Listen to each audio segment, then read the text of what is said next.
Kumusta sa lahat? Ako si Dr. Renato Bagani at ngayon ay tatalakayin natin ang paksa ng pagpapagaling at pagprotekta sa ating mga bato gamit ang mga prutas. Naisip mo na ba kung paano natin muling mabubuhay ang ating mga bato gamit lamang ang mga pang-araw-araw na prutas?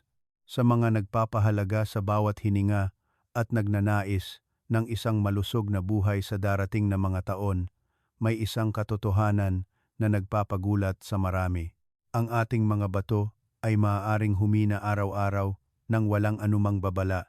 Ang mga bato ang pinakatahimik na organ sa katawan at kapag lumitaw ang malinaw na mga palatandaan, hindi iilan sa inyo ang nahaharap sa posibilidad ng matagal na paggamot sa dialysis, 100 na puno ng pagkapagod at mahal sa lakas at isip.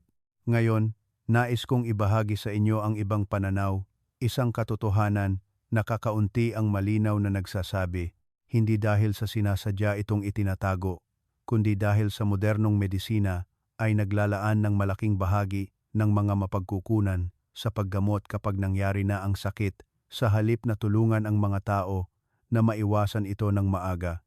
At ito ang dahilan kung bakit nakakalimutan ang maraming simple, natural na solusyon na nasa inyong hapagkainan araw-araw. Bilang isang nephrologist na nakasama ng mga pasyente sa loob ng mahigit 35 taon, pinili kong tumayo sa inyong panig.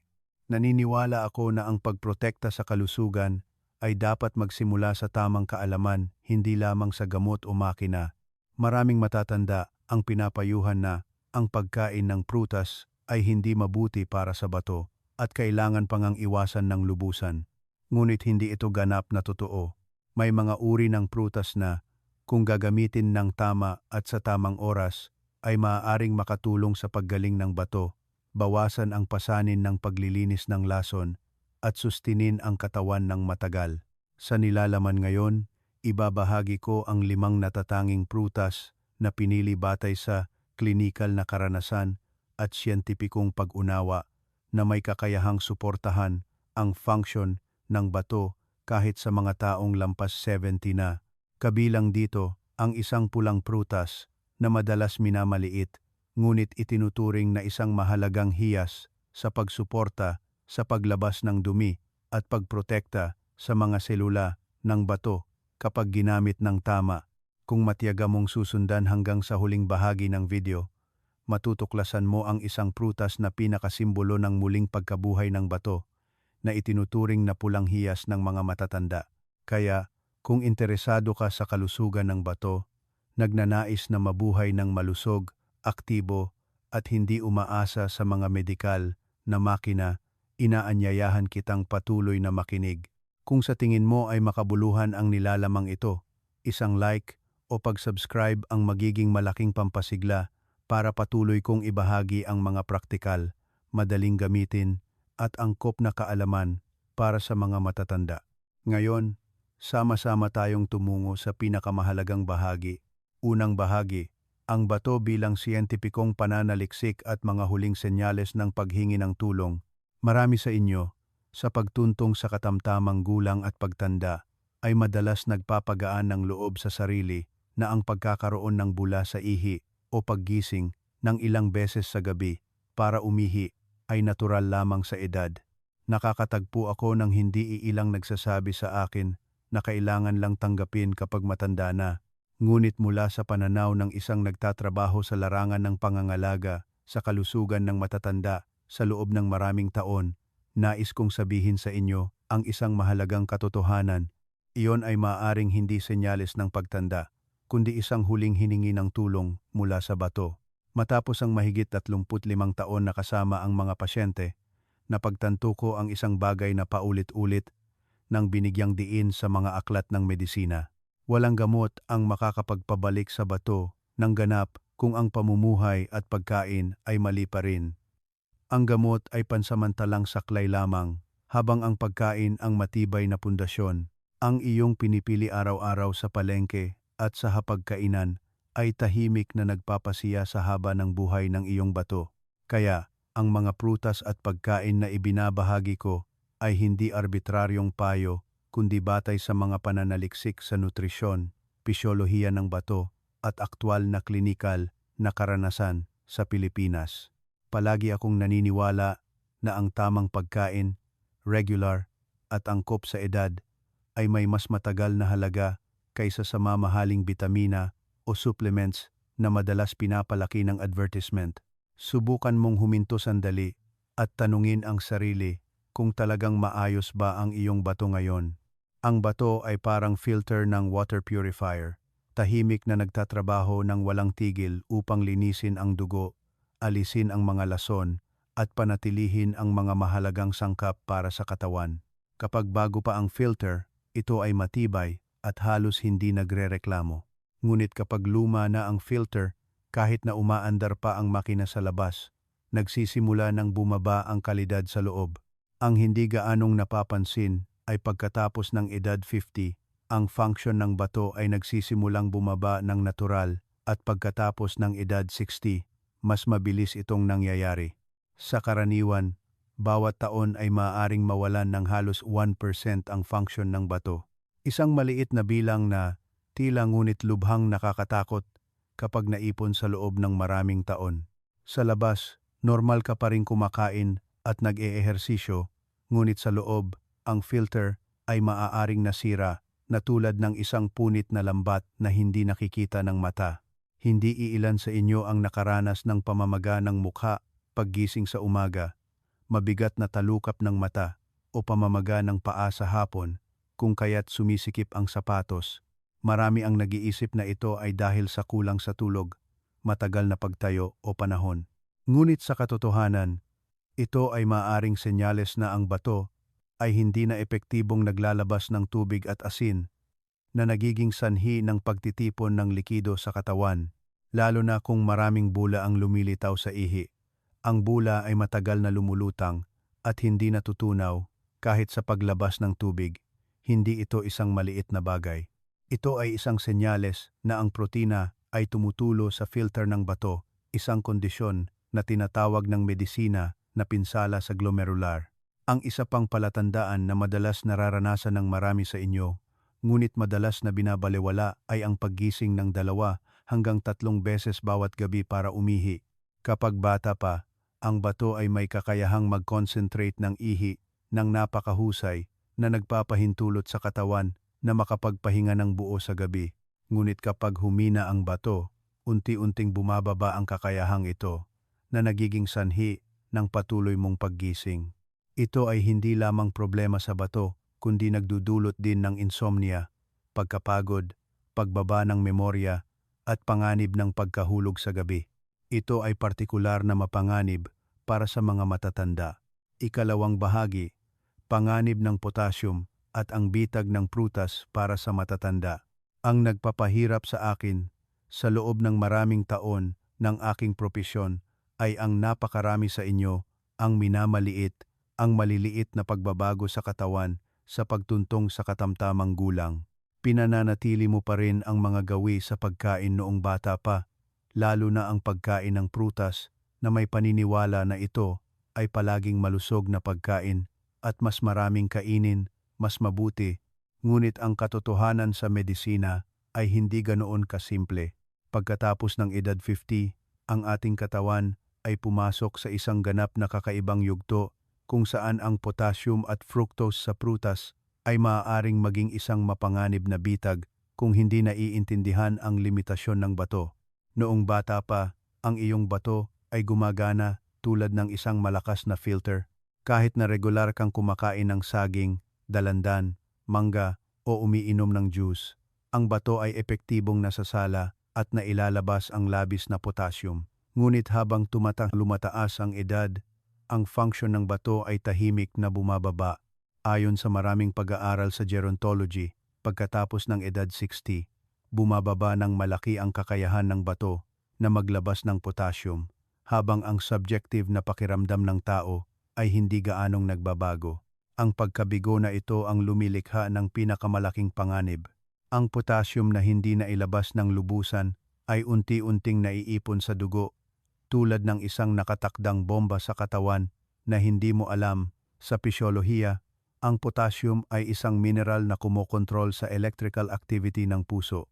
Ang ating puso ay hindi lamang isang simpleng contracting muscle, kundi isang sopistikadong sistema na tumatakbo sa pamamagitan ng electrical impulses.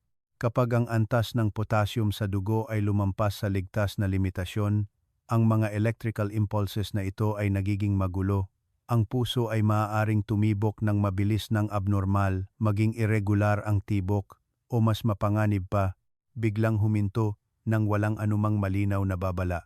Ito ang dahilan kung bakit sa medisina, ang hyperkalemia ay palaging itinuturing na isang emergency na kondisyon, lalo na sa mga matatanda.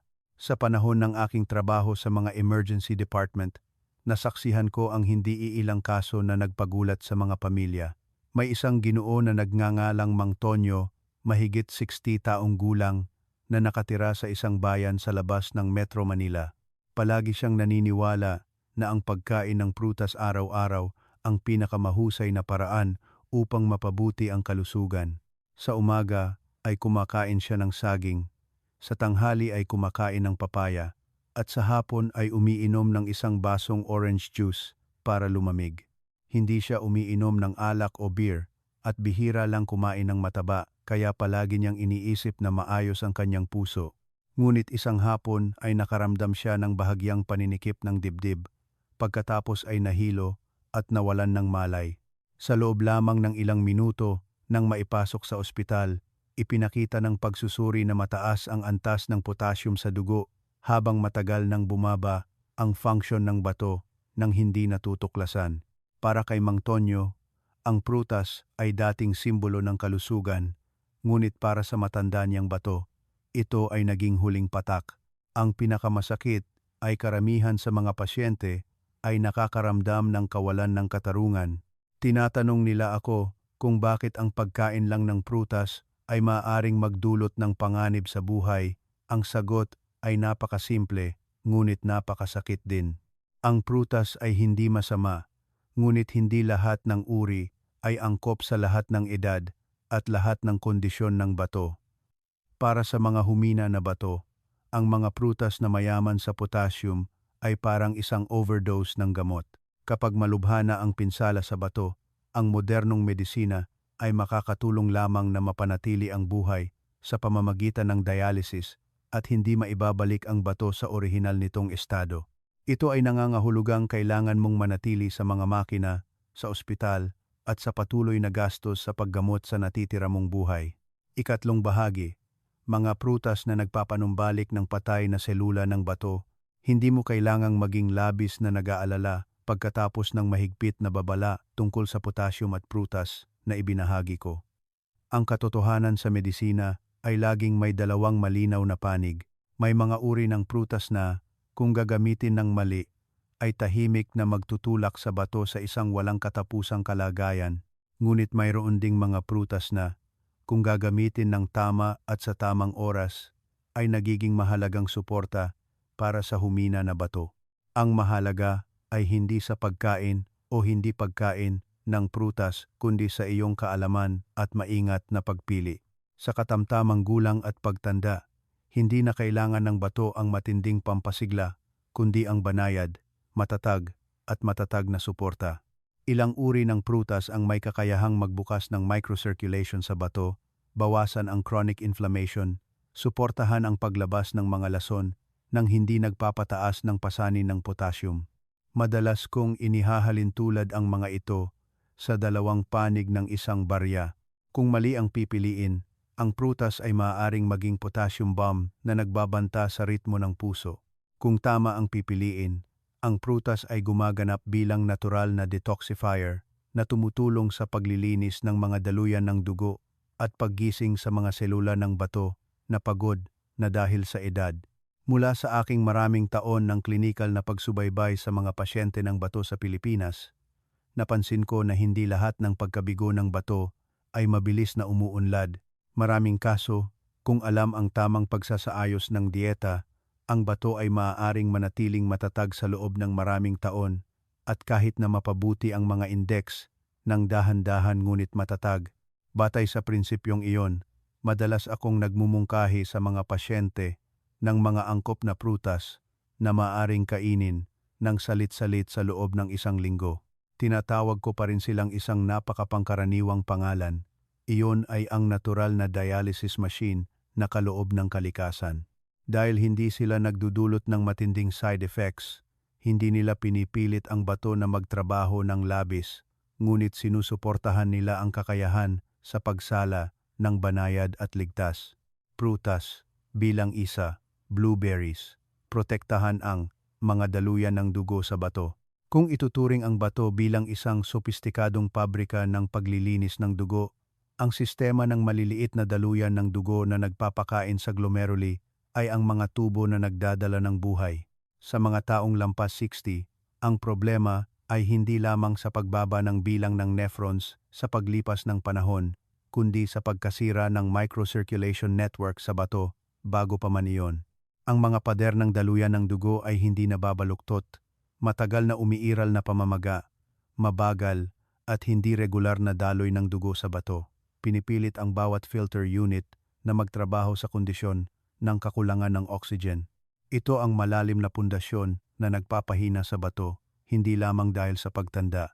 Ang blueberries ay naglalaman ng mataas na antas ng anthocyanins, na kabilang sa grupo ng flavonoids, na may epekto sa pagprotekta sa endothelial layer ng mga daluyan ng dugo. Madalas kong ipinapaliwanag sa mga pasyente na ang anthocyanins ay parang isang manipis na proteksiyon na layer na tumutulong sa maliliit na capillaries na hindi masira ng oxidative stress kapag pumasok sa katawan. Ang mga aktibong sangkap na ito ay hindi lamang nagpapawalang bisa sa mga free radical, kundi nagpapagana rin ng mekanismo ng pagtatanggol ng selula sa pamamagitan ng NF2 pathway na tumutulong sa pagtaas ng produksyon ng endogenous antioxidant enzymes. Dahil dito, ang endothelial inflammation ay nalulunasan, ang daloy ng dugo sa bato ay nagiging mas maayos, mas matatag, at ang proseso ng pagsasala ay nagiging mas magaan sa paglipas ng panahon. Sa klinikal na pagsasanay, napansin ko na maraming matatanda ang madalas nagrereklamo na pagod sa hapon, malamig ang likod, mabigat ang mga paa, at mahina ang isip. Maraming kaso ang hindi nagmumula sa puso o presyon ng dugo, kundi mga senyales ng mahinang sirkulasyon ng bato at tahimik na metabolic inflammation.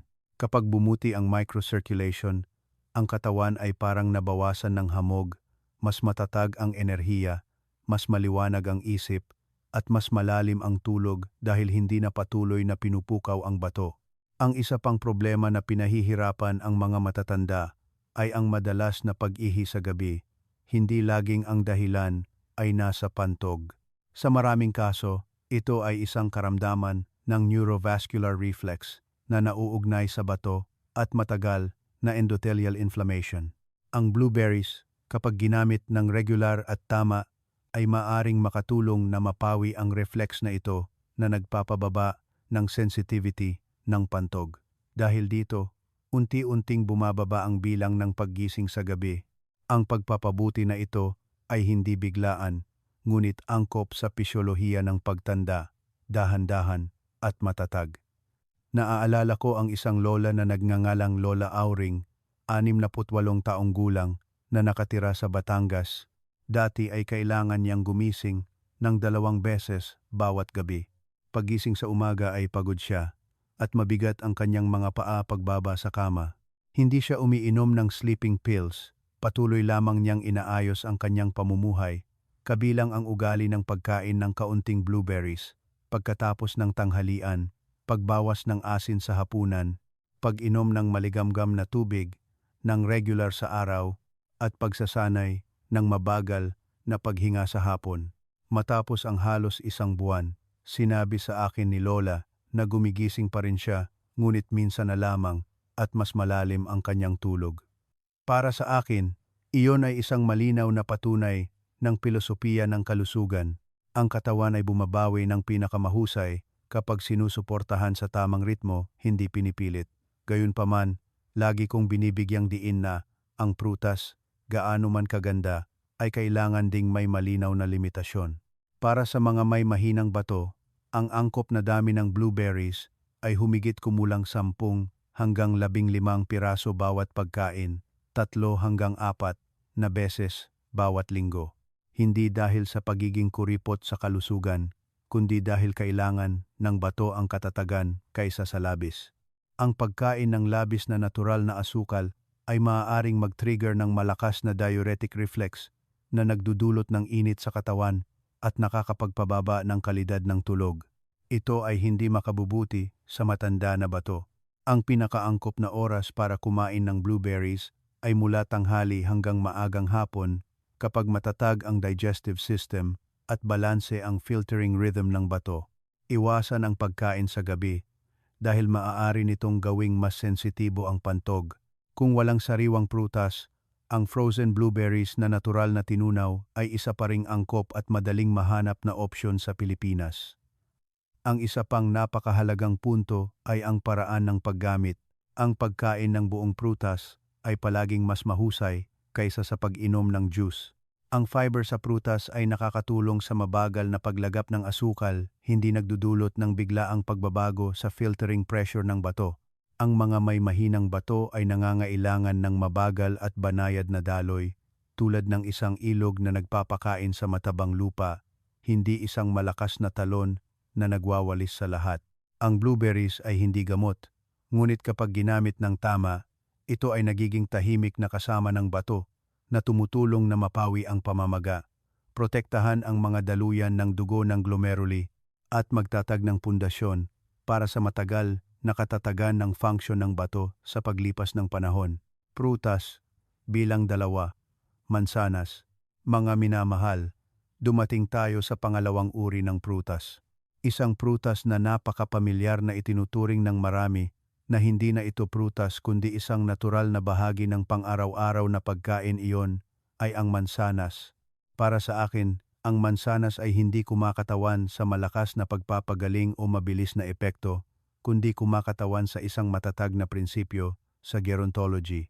Ang malusog na bato ay nagsisimula sa isang tahimik na bituka, malinis na dugo, at matatag na ritmo ng biological, hindi sa gamot o nagmamadali na interbensyon. Sa Pilipinas, lumilitaw ang mansanas sa pang-araw-araw na hapagkainan, sa merienda, sa mga pagkakataong kailangan ng magaan na pagkain. Ngunit dahil sa labis na pagiging pamilyar, kakaunti sa inyo ang nagtatanong kung tama ba ang paggamit ng mansanas para sa pisyolohiya ng bato sa mga taong lampas 60 na.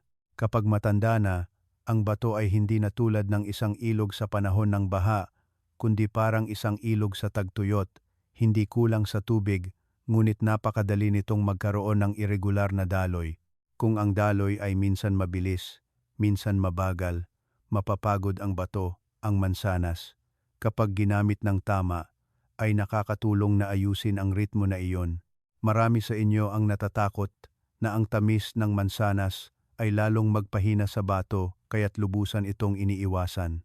Sa kabilang banda, may mga naniniwala na ang prutas ay malusog kaya malaya silang kumakain. Ang dalawang paraan ng pag-iisip na ito ay hindi pa nakakarating sa esensya ng mansanas. Ang problema ay hindi sa tamis, kundi sa kung paano pinoproseso ng mansanas ang mga lason sa bituka bago pa man pumasok ang mga ito sa dugo at pilitin ang bato na i-filter ang mga ito.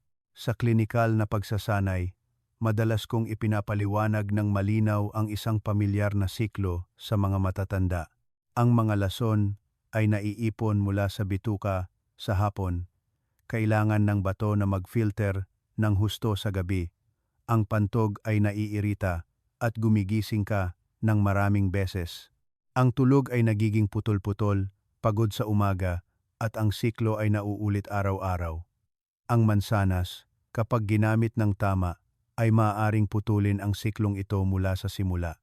Ang pinakamalaking halaga ng mansanas ay nasa pectin, isang uri ng soluble fiber na may kakayahang mag-ugnay sa labis na metabolic byproducts, hindi kinakailangang trace metals, at ilang lason sa bituka. Pinipigilan ang mga ito na ma-reabsorb sa dugo at mailabas sa dumi. Kapag ang mga sangkap na ito ay hindi na reabsorb sa dugo, hindi na kailangang i-filter muli ng bato, kaya bumababa ang presyon sa glomeruli at tubule. Ito ang puntong pinatunayan ng modernong nutritional science. Ang natural na asukal ay hindi kaaway ng bato, kung ito ay may fiber at dahan-dahang na-absorb. Ang asukal na mabilis na pumapasok sa dugo ang dahilan kung bakit kailangan ng bato na magtrabaho ng husto para ayusin. Mapapansin mo na maraming may mahinang bato ang madalas na may kasamang kabag, mabagal na pagtunaw, irregular na pagdumi, mabigat na pakiramdam sa tiyan sa hapon, malamig na likod kapag matagal na nakahiga, at pag-ihi sa gabi kahit hindi umiinom ng maraming tubig. Ito ay hindi lamang tungkol sa pantog kundi senyales na ang bituka-bato axis ay wala sa ritmo. Kapag mabagal ang pagtunaw, bahagyang tumataas ang trace nitrogen products at ammonia sa dugo na pinipilit ang bato na ayusin ang likido at electrolytes sa gabi. Ang pag-aayos na ito ang nagpapagana ng diuretic reflex na nagiging sanhi ng madalas mong paggising. Ang mansanas, kung kinain ng tama sa ritmo, ay nakakatulong sa bituka na magbantay, binabawasan ang pasanin sa dugo. Para makapagpahinga ng maayos ang bato sa gabi, sinubaybayan ko ang isang lolo na nagngangalang Mang Ben, 70 taong gulang, taga Cebu, na kasalukuyang nakatira sa Metro Manila kasama ang kanyang mga anak at apo. Dati, ugali niyang kumain ng prutas sa gabi, umiinom ng matamis na tsaa at agad na nagpapahinga pagkatapos kumain. Ang resulta ay gumigising siya ng 2 beses bawat gabi para umihi. Paggising sa umaga ay pagod, tuyo ang bibig, at bahagyang mapait. Hindi ako gumamit ng gamot. Itinuro ko lang sa kanya na lumipat sa pagkain ng kalahating maliit na mansanas sa tanghali. Mga 80 hanggang 120 gramo ng sariwang mansanas. Nginunguya ng maigi, itinigil ang matamis pagkatapos ng 5 p.m. at binawasan ng asin sa hapunan. Matapos ang halos 4 na linggo, sinabi sa akin ni Lolo na mas magaan ang kanyang tiyan. Minsan na lang siya gumigising sa gabi, mas malalim ang tulog, at mas malakas ang kanyang katawan sa umaga. Nagbahagi siya ng isang napakaisip na pahayag. Mas maganda ang pakiramdam ko kaysa dati, bago ko pa man makita ang resulta ng pagsusuri. Para sa mga matatanda, iyon ang tunay na pagpapabuti. Mga minamahal, ang oras ng pagkain ng mansanas ay kasing halaga ng dami. Ang pinakakaraniwang pagkakamali ay ang pagkain ng mansanas sa gabi o malapit sa oras ng pagtulog. Sa panahong iyon, tumataas ang motility ng bituka, mas sensitibo ang pantog na nagiging sanhi ng madalas mong paggising dahil sa pag-ihi. Ang mansanas ay hindi masama, ngunit kung kinain sa maling biological rhythm, ang benepisyo ay nagiging pinsala. Ang labis na pagkain, sa isang pagkakataon, ay nagiging sanhi din ng mas matinding pag-aayos ng insulin at likido ng katawan na nagpapatatag sa metabolismo, habang ang matanda na bato ay nangangailangan ng pinakamatatag na kalagayan. Para sa mga may mahinang bato, kalahati hanggang isang maliit na mansanas bawat araw ay sapat, hindi na kailangan ng mas marami. Ang mansanas ay dapat kainin ng sariwa, hugasan ng maigi, at nginunguya ng maigi. Para sa mga may mahinang pagtunaw, maaaring balatan para madaling masipsip, hindi dapat laging gumamit ng juice. Dahil kapag nawalan ng fiber, mabilis na naabsorb ang asukal, nawawala ang benepisyo ng pectin sa pagprotekta sa bato. Ang dried apples, apple jam, o mga produkto na may dagdag na asukal ay hindi angkop para sa mahinang bato. Para sa mga madalas na may malamig na tiyan, maaaring lulutuin ang mansanas ng bahagya, kainin ng mainit-init sa tanghali. Kapag niluto ng tama, matatag pa rin ang pectin, at mas madaling matunaw ang mansanas nang hindi nagdudulot ng matinding metabolic stimulation. Kung sa tingin mo ay kapaki-pakinabang ang pagbabahagi na ito, mangyaring mag-comment ng numero 2 sa ibaba. Iyon ang simpleng paraan para malaman ko na interesado ka pa rin at kasama sa paglalakbay na ito ng malusog, dekalidad na pamumuhay araw-araw. Prutas, bilang 3, abokado. Mga minamahal, dumating tayo sa pangatlong uri ng prutas. Isang prutas na madalas nagdudulot ng pinakamaraming pagdududa para sa mga matatanda na may problema sa bato, iyon ay ang abokado. Mayroong tumitingin sa abokado bilang berde na ginto ng kalusugan, habang mayroon namang nag-aalangan dahil narinig nilang ang abokado ay mataas sa taba at mayaman sa potassium. Natatakot na ang pagkain nito ay lalong magpapabigat sa bato.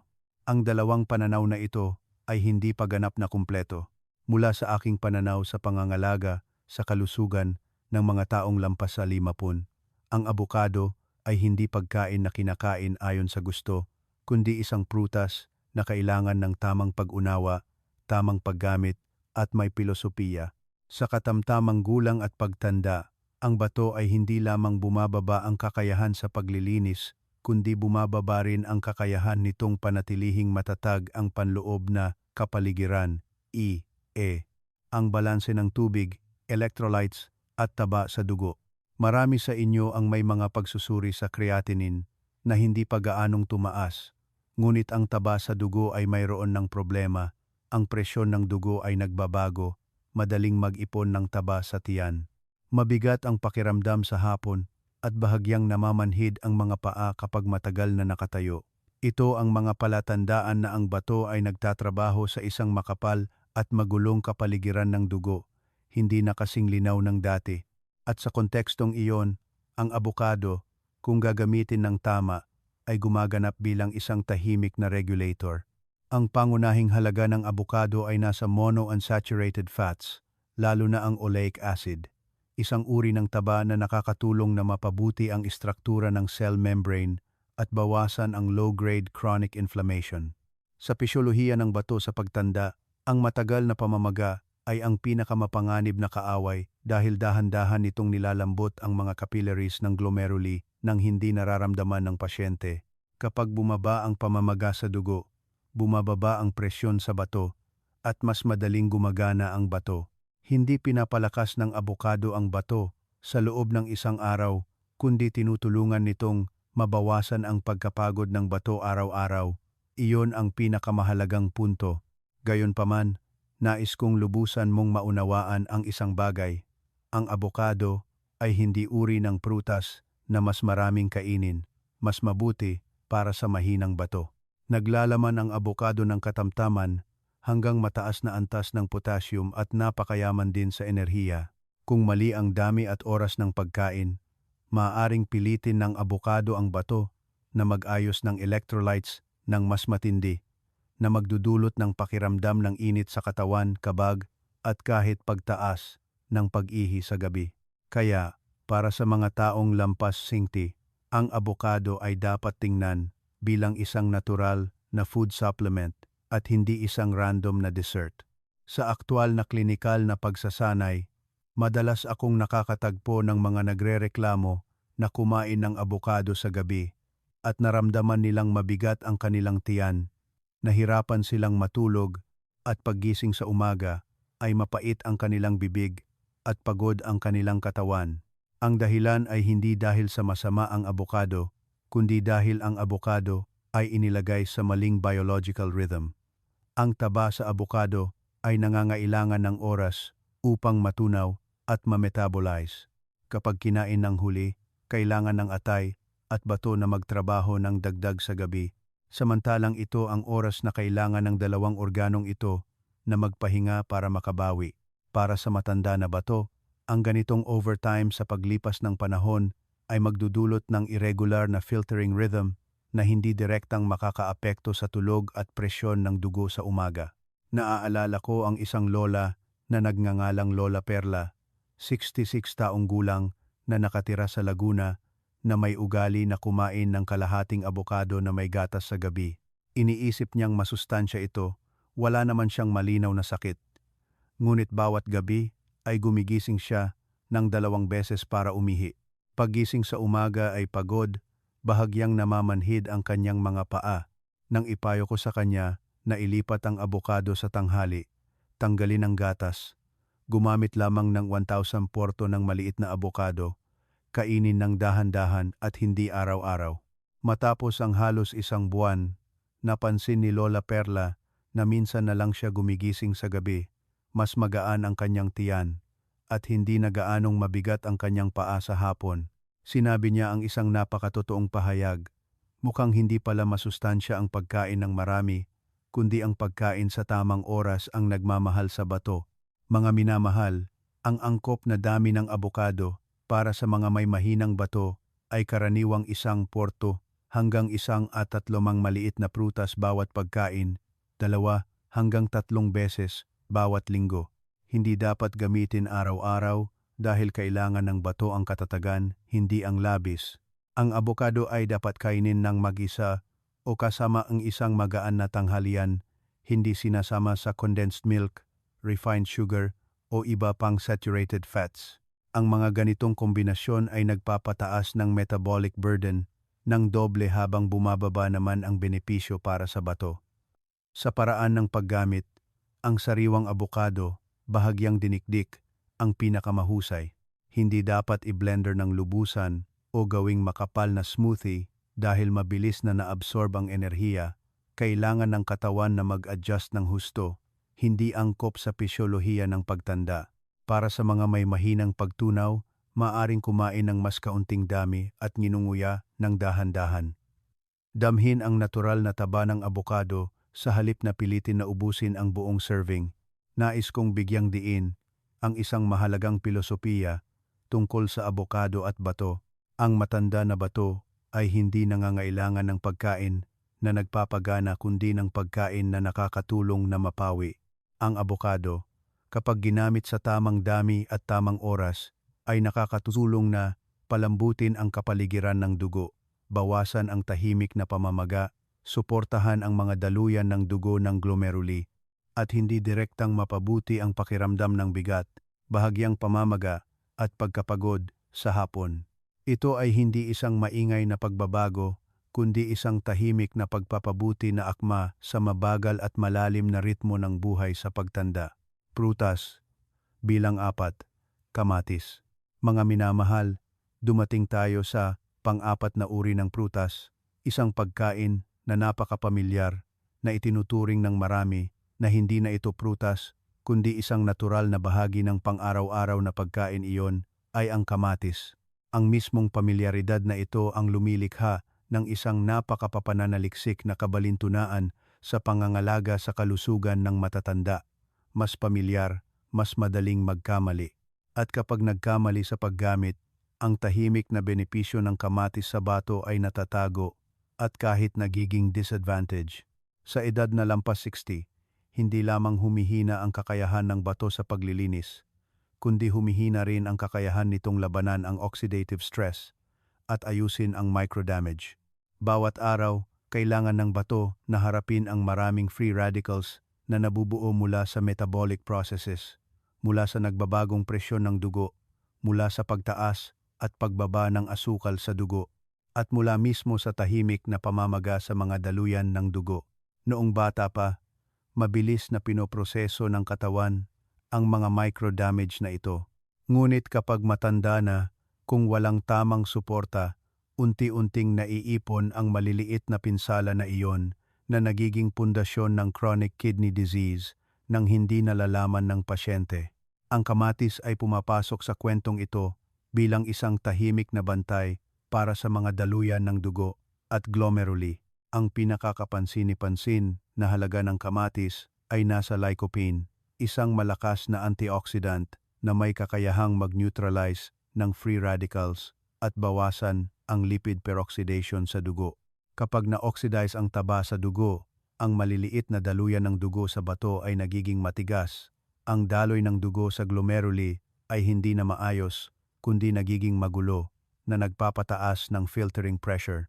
Nakakatulong ang lycopene na pabagalin ang prosesong ito, kaya pinoprotektahan ang microvascular structure ng bato, isang bagay na mahirap direktang maimpluwensyahan ng karaniwang gamot.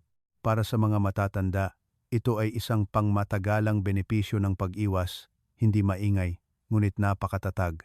Gayunpaman, tulad ng abokado, ang kamatis ay isa ring pagkain na kailangan ng tamang pag-unawa sa pisyolohiya ng matanda na bato. Ang kamatis ay naglalaman ng katamtamang antas ng potassium, hindi masyadong mataas ngunit hindi rin mababa. Kung gagamitin ng maayos, ang dami ng potassium na ito ay nakakatulong na mapanatili ang nerve conduction at matatag na ritmo ng puso. Ngunit kung sobra ang kainin, lalo na ang pagkain ng sariwa sa malaking dami o pag-inom ng puro na tomato juice, kailangan ng mahinang bato na mag-adjust ng electrolytes ng mas matindi na madaling magdudulot ng pakiramdam ng pagkapagod, init sa katawan o pagtaas ng pag-ihi sa gabi. Kaya, ang kamatis ay hindi para sa mas marami, mas mabuti na paraan ng pagkain, kundi para sa regular, sapat, at may ritmo na paraan ng pagkain. Sa pangangalaga sa matatanda, madalas kong napapansin ang isang napakatipikal na grupo ng mga sintomas.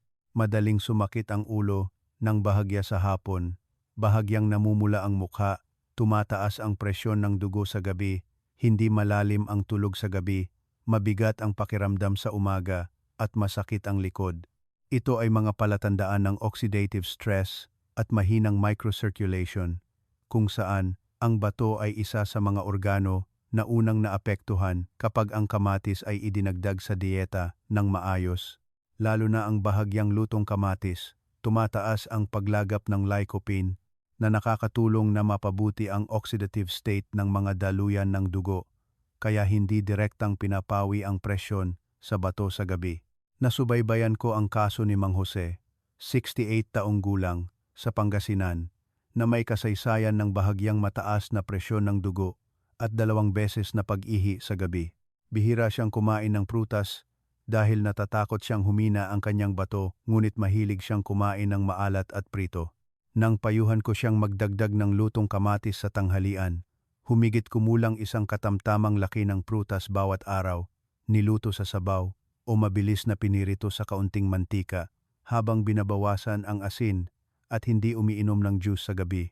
Sinunod niya ito ng mahigpit.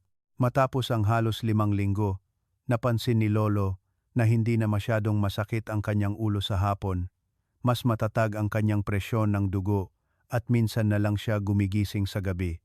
Sinabi niya sa isang napakasimpleng pahayag, "Mas maganda ang pakiramdam ko, hindi mabigat ang tiyan." Iyon ang senyales na ang bato at mga daluyan ng dugo ay nakakapagpahinga ng tama. Ang isang napakahalagang punto na kailangan mong tandaan ay ang lutong kamatis ay mas kapaki-pakinabang para sa bato kaysa sa hilaw na kamatis. Kapag niluto ng tama, ang lycopene sa kamatis ay nagiging mas madaling masipsip habang bumababa ang dami ng organic acid na nagpapagaan sa tiyan at bituka. Lalo na para sa mga madalas na may malamig na tiyan o bahagyang reflux, ang labis na pagkain ng hilaw na kamatis, lalo na sa walang laman ang tiyan o sa gabi, ay maaaring magdulot ng heartburn, iritasyon sa pantog, at makagambala sa tulog. Hindi direktang nakakaapekto sa filtering rhythm ng bato. Tungkol sa dami, para sa mga taong lampas 60 at may mahinang bato, sapat na ang 1 katamtamang kamatis o 2 maliit na kamatis bawat araw. Hindi na kailangang kumain araw-araw kung marami nang nakakain na pagkaing mayaman sa potassium sa araw na iyon. Ang kamatis ay dapat kainin sa umaga o tanghali, limitado sa gabi. Huwag abusuhin ang tomato juice dahil kapag naipit, bumababa ang fiber, mabilis na naabsorb ang minerals, na nawawala ang banayad, na kalidad na lubhang kailangan ng bato. Kung sa tingin mo ay kapaki-pakinabang ang pagbabahagi na ito, mangyaring mag-comment ng numero 4 sa ibaba. Iyon ang simpleng paraan para malaman ko na interesado ka pa rin at kasama sa paglalakbay na ito ng malusog, dekalidad na pamumuhay araw-araw. Prutas, bilang 5, granada, ang pulang, hiyas at natural na gamot para sa bato. Mga minamahal, kung kailangan kong pumili ng isang prutas na pinakasimbolo ng muling pagkabuhay ng bato, tatawagin ko itong granada ng walang pag-aalinlangan. Ang granada ay hindi lamang prutas, kundi sa pananaw ng modernong geriatrics na pinagsama sa nutritional therapy. Ang granada ay parang isang tahimik ngunit matatag na natural na gamot na malalim na nakakaapekto sa ugat ng mga problemang kinakaharap ng matanda na bato. Tinawag ng mga sinaunang tao ang granada na prutas ng buhay at dugo, at sinimulan na ng agham ngayon na ipaliwanag kung bakit ganap na karapat-dapat ang titulong pulang hiyas. Sa pagtuntong sa edad na 60, hindi humihina ang bato ng maingay. Humihina ito sa tahimik na pamamaga, sa matagal na oxidative stress, sa maliliit na daluyan ng dugo na unti-unting nasisira. Karamihan sa mga chronic kidney diseases, maging ito ay nagmula sa hypertension, diabetes, o natural na pagtanda, ay kalaunan nagtatagpo sa isang karaniwang punto, matagal na pamamaga na nagpapahirap sa tissue ng bato, at ito ang larangan ng digmaan kung saan ipinapakita ng granada ang kanyang pambihirang halaga. Naglalaman ang granada ng napakalakas na grupo ng polyphenols na kilala bilang punicalagin at ellagic acid. Hindi lamang ito ordinaryong antioxidants, kundi mga biological molecules na may kakayahang pigilan ang inflammatory pathways sa cellular level ng bato, habang neutralizing free radicals bago pa man masira ang tissue structure. Sa madaling salita, kung ang microinflammation ay isang tahimik na apoy na unti-unting nagpapatigas sa bato sa paglipas ng mga taon, ang mga aktibong sangkap sa granada ay parang malamig na tubig na nagpapapawi ng apoy mula sa ugat, hindi maingay, ngunit napakalalim. Isang pangmatagalang pag-aaral sa Singapore ang sumubaybay sa mga pasyente ng bato na kailangang sumailalim sa hemodialysis. Pinainom ng grupo ng pananaliksik ang mga pasyente ng purong pomegranate juice ng regular sa loob ng umataon. Ipinakita ng mga resulta na bumaba ng malaki ang oxidative stress index sa dugo. Kasabay nito, bumaba rin ng malaki ang rate ng impeksyon na nauugnay sa sakit sa bato. Para sa isang ordinaryong tao, ito ay maaaring isang numero lamang sa isang siyentipikong ulat. Ngunit para sa mga matatanda, nangangahulugan ito ng mas kaunting komplikasyon, mas kaunting mga episode ng pagkasira, at mas mahabang kalidad ng buhay. Hindi lamang doon nagtatapos, malakas din ang epekto ng granada sa endothelial lining ng mga daluyan ng dugo. Kailangan mong tandaan, ang bato ay talagang isang siksik na masa ng capillaries, kung saan patuloy na sinasala ang dugo bawat segundo. Kapag ang maliliit na daluyan ng dugo na ito ay namaga, matigas, o nasira, nagiging magulo ang daloy ng dugo sa bato, tumataas ang filtering pressure, at kailangan ng bato na magtrabaho sa ilalim ng stress. Nakakatulong ang mga polyphenol sa granada na muling itayo at protektahan ang endothelial lining ng mga daluyan ng dugo na ginagawang mas maayos ang daloy ng dugo sa bato. Iyon ang dahilan kung bakit hindi lamang nagpapalakas ang granada sa bato sa tradisyonal na kahulugan, kundi nagpapakain din sa pundasyong istruktura ng bato sa siyentipikong kahulugan. Ang isa pang benepisyo na lubos kong pinahahalagahan sa granada sa pangangalaga sa matatanda ay ang kakayahang suportahan ang pag-iwas sa bato kapag nabuo ang mga bato. Kahit na maliit, ang function ng bato ay maaaring bumaba ng biglaan na nagdudulot ng sakit, impeksyon, at urinary dysfunction. Nakakatulong ang granada na ayusin ang acidity ng ihi na naglilimita sa crystallization ng masamang minerals. Sa madaling salita, hindi tinatamaan ng granada ang bato na mayroon na kundi pinipigilan ang bato mula sa pinakaunang simula, isang estratehiya na napakaangkop sa pilosopiya ng pag-iwas sa sakit kaysa sa pagpapagaling sa pagtanda. Sa klinikal na pagsasanay, nakilala ko si Lola Esther, 72 taong gulang, sa Davao Oriental, na may kasaysayan ng paulit-ulit na bato sa bato at bahagyang pagbaba ng function ng bato. Madalas siyang pagod, madalas umihi sa gabi, at takot uminom ng juice dahil sa takot sa asukal sa dugo. Nang payuhan ko siyang gumamit ng sariwang granada, katamtamang dami bawat araw, ginunguya ng maigi ang buto sa tanghali habang binabawasan ang matamis na inumin at processed foods. Ginawa niya ito nang may pagsubok at hindi inaasahan. Matapos ang ilang buwan, bumalik siya at sinabing, "Mas magaan ang pakiramdam ko. Hindi na gaanong masakit ang likod ko, at mas mahimbing ang tulog ko sa gabi." Para sa akin, iyon ay isang buhay na patunay na ang pag-aayos ng pamamaga at mga daluyan ng dugo ay minsan nagdudulot ng mas malinaw na resulta kaysa sa paghabol sa mga index. Gayunpaman, nais kong bigyang diin ang isang napakahalagang bagay. Ipinapakita lamang ng granada ang halaga nito kapag ginamit ng tama.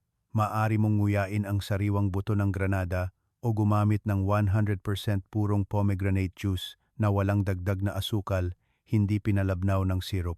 Ang mga handa ng inuming may lasa ng granada na ibinebenta sa merkado ay naglalaman ng maraming dagdag na asukal na hindi lamang hindi kapakipakinabang kundi nagpapataas din ng metabolic burden para sa bato.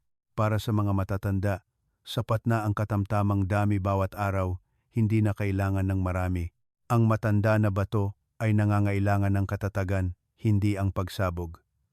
Madalas kong sinasabi sa inyo na hindi natin ililigtas ang bato sa pinakamalakas na paraan, kundi sa pinakamatatag na paraan. Ang granada ay isang tipikal na halimbawa ng pilosopiya na iyon. Ang kulay pula ng granada ay hindi lamang kulay kundi simbolo ng mas malinis na dugo, mas matibay na daluyan, at mas maraming pahinga para sa bato. Kapag bumaba ang pamamaga, bumukas ang mga daluyan, at matatag ang ihi, hindi na kailangang magpumilit ang bato. At sa panahong iyon, ang buhay sa mga bato, kahit na nakalipas na ang maraming taon, ay may pagkakataong muling masindihan ng tahimik ngunit puno ng pag-asa. At kung sa tingin mo ay nararapat ilapat ang nilalamang ito, mangyaring mag-iwan ng komento ng numero 6 sa ibaba ng video. Hindi lamang iyon senyales na nakikinig ka, kundi isa ring maliit na pangako sa iyong sariling kalusugan. Ika-4 na bahagi. Ang panuntunan ng 33 at ang lihim sa pagbawas ng potassium para protektahan ang bato. Mga minamahal, sa bahaging ito, nais kong ibahagi ng mas malalim ang isang prinsipyo na itinuturing kong mapa ng kaligtasan para sa mga matatanda sa paggamit ng prutas upang protektahan ang bato. Marami pa rin ang nag-iisip na sapat na ang pagpili lamang ng tamang uri ng prutas. Ngunit ang klinikal na katotohanan ay nagpapakita sa akin ng isang kasing halaga at kahit na kritikal na bagay, ang paraan ng pagkain at ang oras ng pagkain. Ang tamang pagkain ay maaaring maging gamot, ngunit ang maling pagkain, kahit na magandang pagkain, ay maaaring maging pasanin sa pagod na bato sa paglipas ng mga taon. Ang pagkain ng individual na uri ng prutas ay nagdudulot na ng benepisyo, ngunit kapag matalinong pinagsama ang mga prutas na angkop sa bato, ang epektong biological na nilikha ay magiging mas malakas. Madalas kong inihahalin tulad ito sa isang sundalo na nagbabantay, ngunit kapag nagtulungan ang isang buong hukbo, ang pader ng depensa ay magiging mas matibay ng husto. Halimbawa, sa umaga ay kumain ka ng mansanas at blueberries, sa tanghali ay magdagdag ng abokado sa pagkain, sa gabi ay kumain ng lutong kamatis, pagkatapos ay mag-dessert ng isang basong purong pomegranate juice. Buong araw, ang iyong mga bato ay patuloy na nababalutan ng antioxidants, anti-inflammatory agents at mga compound na nagpoprotekta sa mga daluyan ng dugo. Kapag sinusubukan ng mga lason na pumasok, kailangan nilang harapin ang isang biological fortress na binuo mula sa natural na pagkain. Gayunpaman, kailangan kong linawin ang isang bagay upang hindi ka magkamali. Ang prutas ay hindi isang himala na nakakagamot sa lahat ng sakit, ngunit ang pagkain na inilalagay mo sa iyong katawan araw-araw ay ang materyal na ginagamit upang itayo o sirain ang kalusugan. Napakahalaga ng gamot sa ospital sa acute phase at para makontrol ang sakit, ngunit ang pagkain ang salik na nagpapasiya sa pundasyon ng pangmatagalang paggaling. Ang iyong hapagkainan, kung maayos na isasaayos, ang pinakamatatag na silid pagpapagaling. At para talagang maging epektibo ang hapagkainan na iyon, ibabahagi ko ang panuntunan ng ito-3, isang prinsipyo na inilapat ko sa maraming matatanda kong pasyente.